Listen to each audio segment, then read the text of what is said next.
guys. Assalamu alaikum.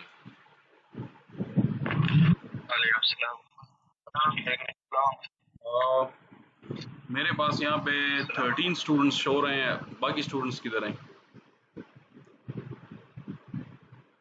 बल्कि अभी 14 हो गए हैं, बाकी स्टूडेंट्स किधर हैं? No idea. Okay, anyways,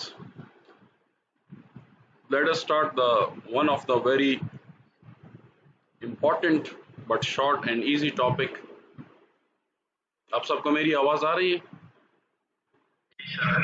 okay, मैं अपनी स्क्रीन शेयर कर रहा हूँ. इन द मीन वाइल अगर कोई बंदा एग्जिट होता है और दोबारा आता है या कोई नया बंदा आता है तो मुझे व्हाट्सएप पे एक मैसेज कर दे, क्योंकि मैं स्क्रीन शेयर कर रहा हूँ तो फिर मुझे नीचे पता नहीं लगेगा कि नए एंट्रीज कौन से आ रहे हैं. ठीक है? Okay okay, here you go. Okay sir, मैं अपना स्क्रीन शेयर कर रहा हूँ. कंफर्म करें कि आप सबको मेरी स्क्रीन नजर आ रही है.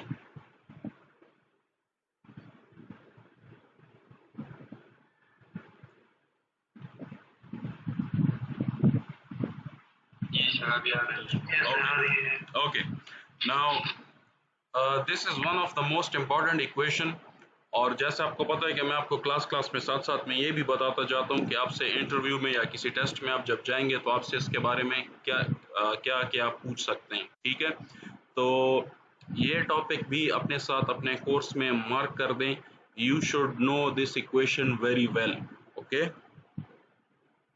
I repeat it again, you should know this equation very well.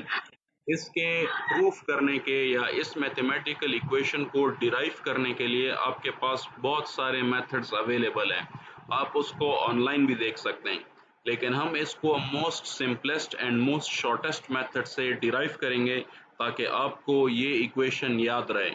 Okay, and just in case if you ever sit a job interview और आपसे इसके बारे में सवाल किया जाए कि तो आपको उसको बहुत क्विकली रिजॉल्व कर पाएं. इस ठीक है, क्योंकि अगर आप एक कॉम्प्लेक्स मैथमेटिकल डेरिवेशन यहाँ पे अप्लाई करेंगे तो फिर उसमें आप फंस भी सकते हैं. So just in case if somebody asks you कि इस चीज़ को डिराइव करें या ये कैसे डिराइव होता है, तो आप लोग वो स्टेप्स फॉलो करें जो सबसे शॉर्टेस्ट और सबसे आसान हो, जिसमें आप फंसे ना. ओके, इक्वेशन जो हम प्रूफ कर रहे हैं वो पहले मैं लिखा हुआ है मैंने. This is ns is equal to 120 f by p. Now remember, ns is the synchronous speed and it is denoted and it is written in the units of rpm. ठीक है, rpm stands for revolutions per minute. In shorthand, I instead of synchronous speed I will write syn dot speed. Okay, frequency is in hertz and this p is poles. Now remember, there is a difference between number of poles and pole pairs.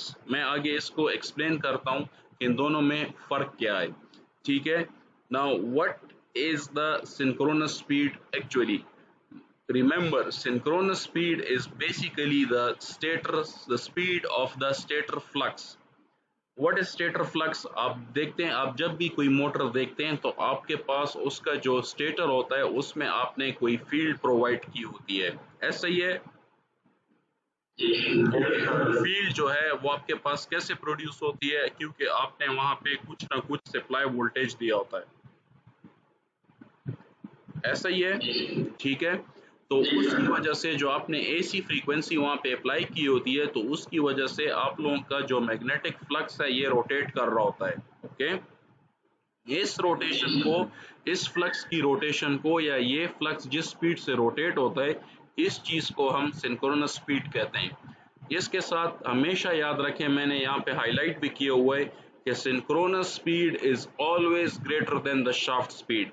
ये याद रखें, ठीक है. आपको ये finger tip पे याद होना चाहिए. आपसे कहीं पे भी इंटरव्यू में पूछा जा सकता है कि ऐसा कोई केस है कि जहां पे शाफ्ट की या आर्मेचर की स्पीड जो है वो सिंक्रोनस स्पीड से ज्यादा हो जाए. So remember, the answer is always no. There is no such case जहां पे आपके पास अंडर नॉर्मल कंडीशंस शाफ्ट की स्पीड या आर्मेचर की स्पीड सिंक्रोनस स्पीड से ज्यादा हो जाए. ये हमेशा सिंक्रोनस स्पीड से कम होगा. Okay, Yes, sir. जब भी ये सिंक्रोनस स्पीड के बराबर होगा आपके पास आर्मेचर का स्पीड, तो वहां पे आपके पास इंडक्शन खत्म हो जाएगी। दिस इज रिमेंबर, ये अपने Okay, साथ sir. नोट कर लें। I am giving you time, note it down.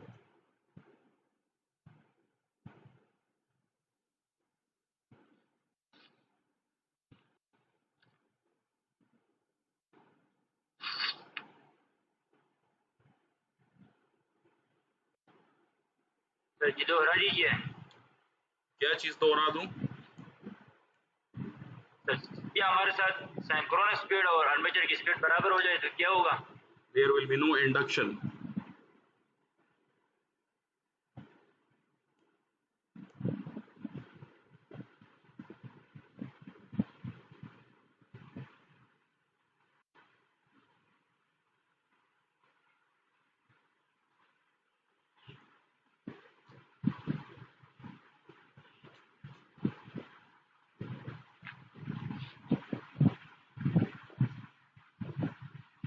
Okay, सबने लिख लिया है? जी सर। जी सर। ओके, इसके साथ साथ आप एक और बात भी याद रखें कि आपसे ये भी पूछा जा सकता है कि एक रेवोल्यूशन में आपके पास कितने साइकिल्स होते हैं, या आपसे ये भी पूछा जा सकता है कि जब कितने नंबर ऑफ पोल्स को जब आप क्रॉस करते हैं या कॉइल कट करते हैं तो आपके पास एक फुल साइकिल जनरेट हो जाता है।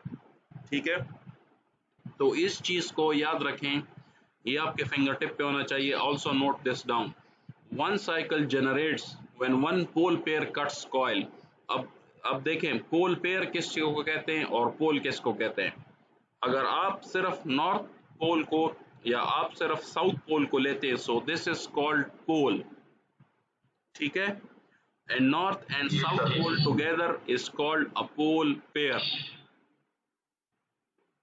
ठीक है, यस तो सर। अगर आपसे पूछा जाता है कि एक पोल है नॉर्थ और दूसरा पोल है साउथ, तो मेरे पास टोटल पोल्स कितने हो गए? So the answer is 2। But अगर आपसे ये पूछा जाए कि आपके पास पोल पेयर कितने हैं, सो द आंसर इज 1। इसको हम निकालते कैसे हैं? आप टोटल नंबर ऑफ पोल्स को काउंट करें और उसको 2 पे डिवाइड करें। तो जब 2 पे डिवाइड करेंगे तो आपके पास पोल पेयर निकल आएंगे, और जब टोटल नंबर ऑफ पोल्स को आप काउंट करेंगे तो आपके पास नंबर ऑफ पोल्स आएंगे। Note it down.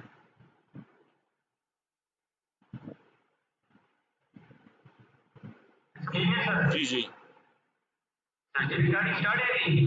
जी, बिल्कुल स्टार्ट है। ओके सर, ये नेट का मसला है तो इस वजह से।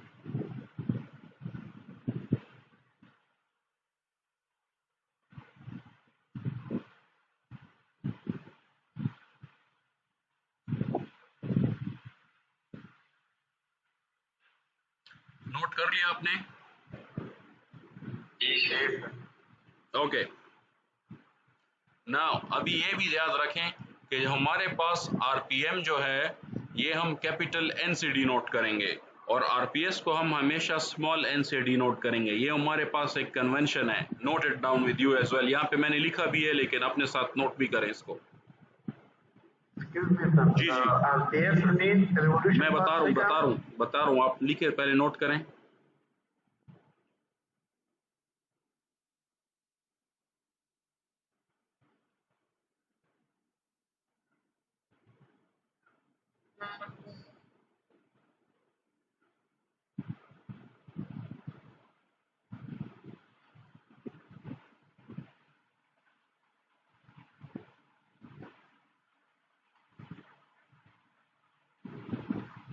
Okay, now look, RPM stands for revolutions per minute and RPS stands for revolutions per second.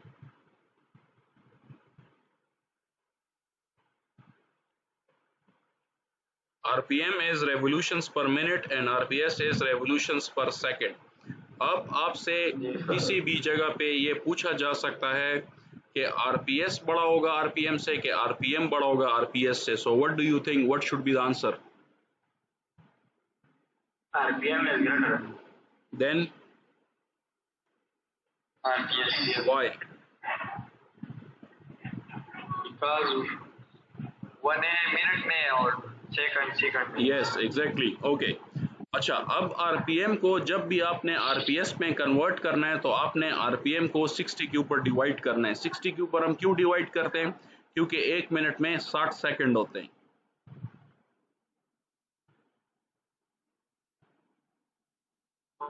Okay, अभी जो हमने ऊपर ये जो छोटे छोटे चीजें लिखी हुई हैं, इसी से हम अभी जो है सिंक्रोनस स्पीड के इक्वेशन को प्रूफ करेंगे।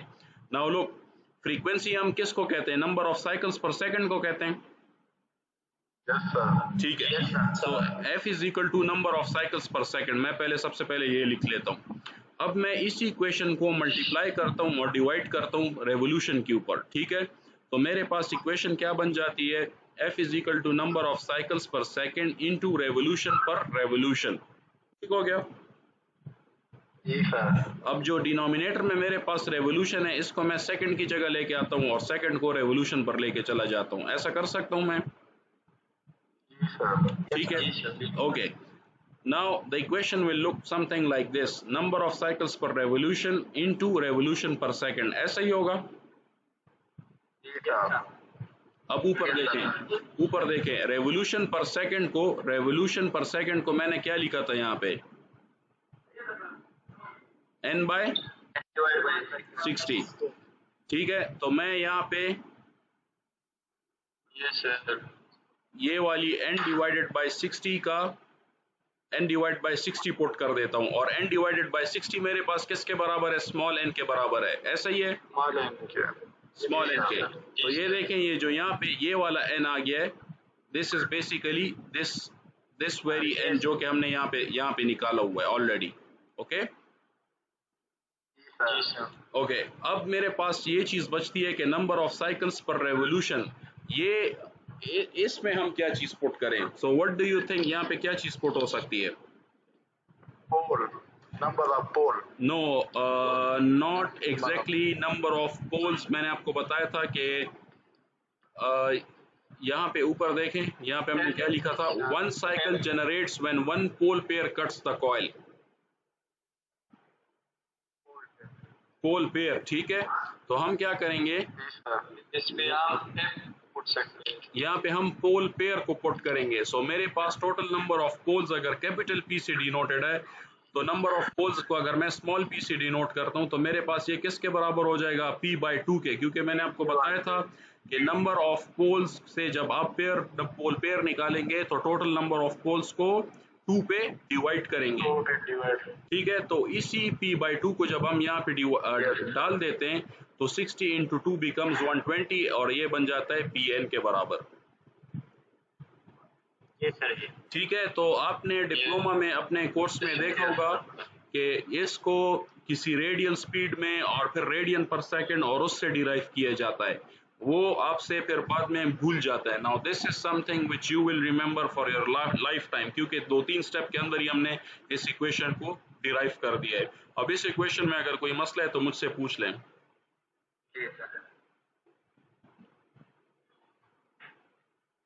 बाकी सिर्फ आप n को शिफ्ट लेफ्ट साइड पे शिफ्ट कर जाएं तो आपके पास ns is equal to 120 f/p आ जाएगा। थोड़ा समझा दीजिए।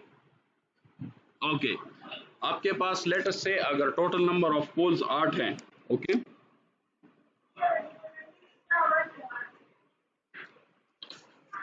Who is asking this question? Okay Adnan, अब मुझे ये बताएं कि एक पोल पेयर में कितने पोल्स होते हैं? एक पोल पेयर में जी 2 सर। 2 होते हैं। तो 8 पोल्स अगर आपके पास होंगे तो कितने पेयर हो जाएंगे? ये 4। तो सिंपल यही मैं आपको बताने की कोशिश कर रहा हूँ कि आपके पास जब भी अगर लेट से आपके पास जितने नंबर ऑफ पोल्स होंगे तो उसको आप 2 पे डिवाइड कर रहे हैं तो आपके पास पोल पेयर निकल आएगा।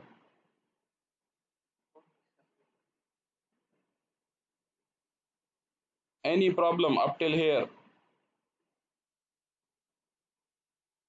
No problem. ओके, इस इक्वेशन का भी हम कंक्लूजन निकालते हैं कि हमारे पास कंक्लूजन क्या होगी।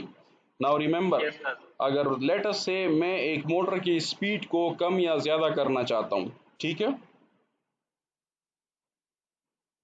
ओके, अगर मैं किसी मोटर की स्पीड को कम या ज़्यादा करना चाहता हूँ तो मैं क्या करूँगा?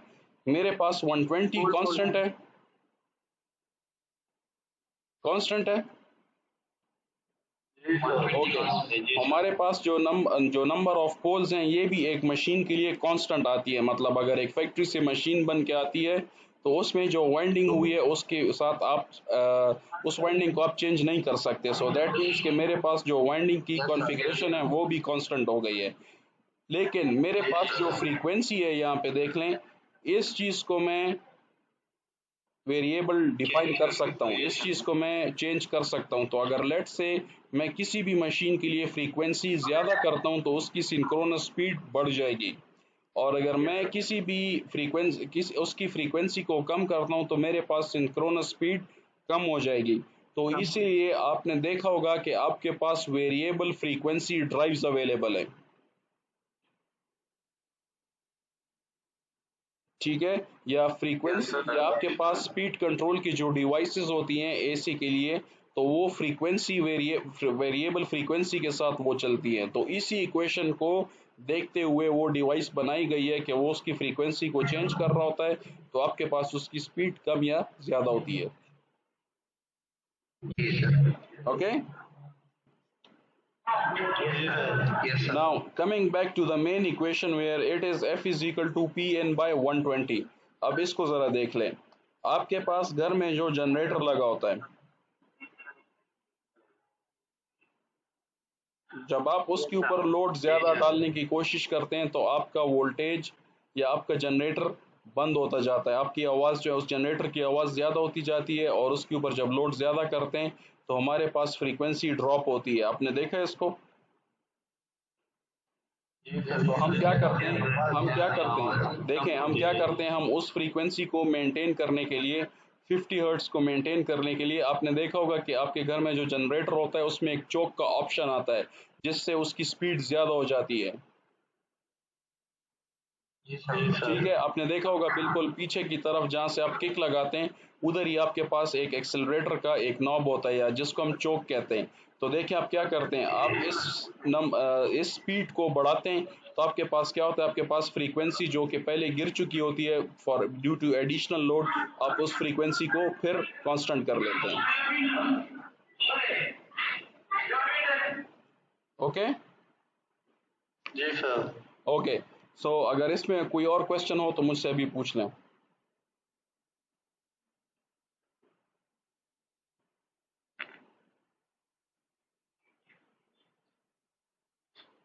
No question? Okay, coming week में जो हमारे पास होगा, maybe that is our last lecture, ठीक है, या लास्ट लेक्चर होगा या सेकंड लास्ट लेक्चर होगा। उसके बाद आपके एग्जाम्स शुरू हो जाएंगे। आप लोगों को एग्जाम का पता चल गया है? जी सर। ठीक है, so what I am going to suggest you now कि आप लोग ऐसा करें कि आप लोगों के जितना भी मैंने आपको कोर्स पढ़ा दिए उस सारे के सारे कोर्स को रिव्यू करें, और अगर किसी किस्म का मसला है तो वो मेरे से कल आई मीन जो नेक्स्ट वीक का लेक्चर होगा उसमें क्लियर करवा लें, because then you will not get more time. Sir first lecture से रहता जी, मीटिंग बात होगा ना। एक मिनट, एक बंदा बोले बच्चे, एक बंदा बोले। सर मिड टर्म का जो पेपर हुआ था जिन लेक्चर में, वो इन्वॉल्व हो गया नहीं? मिड टर्म का नहीं होगा? मैंने आप लोगों को मेरे ख्याल से व्हाट्सएप पे कोई 2 मरतबा मैसेज भेजा है। मैंने कहा कि जो मिड टर्म का कोर्स है that is included in your final term. Okay sir. जी, दूसरा कौन बच्चा था जो पूछ रहा था कुछ सवाल? सर मैं सर तो ज़्यादा हो गया। क्या चीज़ ज़्यादा हो गया? सर ये लेक्चर ज़्यादा नहीं है सर। नहीं, बिल्कुल भी ज़्यादा नहीं है। होगा सर। ओके जी, next question. Excuse me sir ji, जी, हमारा पहला पेज रह गया था नेट की वजह से, वो फर्स्ट बच्चे आप लोगों को इतनी असाइनमेंट्स दे दी गई हैं कि उसमें जो बेस्ट असाइनमेंट होगा वो मैं मार्क कर दूंगा। ये बात मैंने कितनी मरतबा आप लोगों को समझाई है। Excuse me sir. जी, सर जी पिछले लेक्चर का स्लाइड हमें नहीं मिला था और वो वीडियो भी नहीं है। ओके, पिछले लेक्चर कौन सा था? सर जी नेट की वजह से आप इसके जो ट्रांसफार्मर हुआ ट्रांसफार्मर के स्लाइड्स में circuit test equivalent circuit transformer के open circuit wet test transformer के मैंने जो हैंड आउट्स हैं वो मैंने ऑलरेडी अपलोड किए हुए हैं, आप ज़रा उसको चेक कर लें। हैंड आउट इज़ अवेलेबल, मैंने आप लोगों को मैसेज भी किया हुआ है।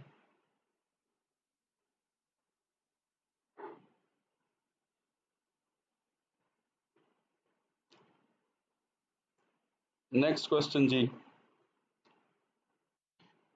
सर एग्जाम के हवाले से सर जी कुछ बताएं। एग्जाम के हवाले से बताएं। ये ऑनलाइन एग्जाम जी सर, ऑनलाइन एग्जाम जो होगा सर ये पेपर्स में न्यूमेरिकल प्रॉब्लम्स भी होंगे सर के थ्योरेटिकल क्वेश्चन होंगे सर। मैंने जो चीज़ आपको पढ़ाई है सारी चीज़ इंक्लूड होगी। ओपन बुक पेपर होगा सर। इस चीज़ के बारे में अभी मुझे कंफर्म नहीं है, जैसे ही मुझे कंफर्म हो जाता है मैं आप लोगों को बता दूंगा।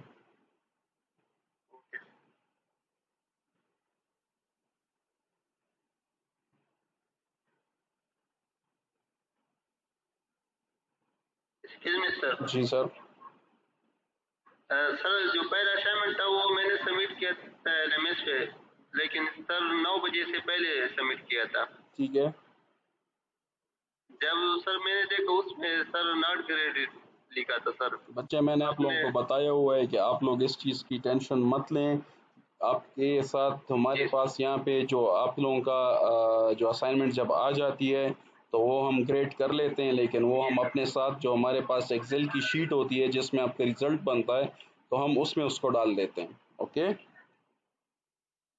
मैंने आपको कितनी मरतबा बताया कि ये मेरा काम है, इस चीज़ के बारे में आप लोग टेंशन मत लें, आप अपने स्टडीज़ पे फोकस करें बस। Okay sir. जी बच्चा, और कोई सवाल है? No question? Okay. Now, one of the guy who was asking regarding the transformer test lecture, तो ट्रांसफार्मर टेस्ट का लेक्चर जो है उसके हैंडआउट्स ऑलरेडी एलएमएस के लिंक जो आपके ऊपर आपके साथ शेयर्ड है जीमेल के साथ, उसमें देखो उसमें एक फोल्डर बना हुआ है और हैंडआउट्स ऑलरेडी शेयर्ड है। ठीक है, so there is no need to panic. ये देखें, मैं आपको दिखा भी देता हूँ। ये देखें, ये वाले जो हैं ये ऑलरेडी अपलोडेड हैं जीमेल के लिंक पे, देख लें आप, आपको मिल जाएंगे। ओके। आप लोग जी मेरे ख्याल से अपने लिंक्स वगैरह नहीं देखते, सिर्फ यूट्यूब देखते हैं। लेकिन वो अनाउंसमेंट देखिए, अनाउंसमेंट में तो नहीं बच्चा, वहाँ पे बच्चे मेरी बात सुनो। आपके पास देखें एलएमएस के लिंक के ऊपर आपके पास एक प्रॉपर लिंक गिवन है जो कि आपको लेक्चर्स की तरफ और जीमेल को डायरेक्ट करेगा। ठीक है, तो यूट्यूब के ऊपर हम लेक्चर हैंडआउट नहीं डाल सकते क्योंकि वो वीडियो में है, ऐसा ही है। तो लेक्चर का जो फिजिकल हैंडआउट होता है वो जीमेल में पड़ा होता है और जो वीडियो होती है वो यूट्यूब के ऊपर पड़ी होती है। लेकिन मैंने वीडियो भी यूट्यूब के ऊपर डाली होती है और मैंने वीडियो जीमेल के ऊपर भी डाली होती है। लेकिन अगर आपको हैंडआउट चाहिए तो you definitely have to visit Gmail, because YouTube के ऊपर आप हैंडआउट नहीं डाल सकते। ओके। जीमेल में सर कौन से फोल्डर में होते हैं सर? वाह बच्चा, आप लोगों का कोर्स खत्म हो गया और अभी आप मुझसे पूछ रहे हैं कि आप कौन से फोल्डर में होता है। ये कौन पूछ रहा है, जरा मुझे बताएं तो सही। दासूफी, ये कौन है यार? ये तो आपने क्या कहते हैं वो बड़ी अजीब से बात कर दी है कि किस फोल्डर में होता है। मैं तो ये समझ रहा हूँ कि कोर्स फिनिश हो गया है, आप लोग उसको डाउनलोड करते sir. Okay, now look, there are two folders. One is for industrial drives and the other one is for electrical machines.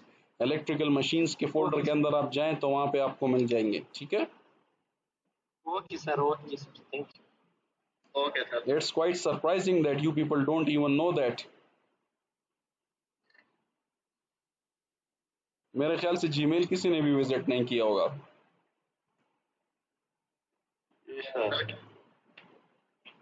ये तो मेरे ख्याल से फिर मैं उसमें क्या कहते हैं जो हमारे जो वाई एग्ज़ाम होगा तो उसमें मैं आपसे ये सवाल भी पूछ सकता हूँ कि कौन सी चीज़ कहाँ पे पड़ी हुई है।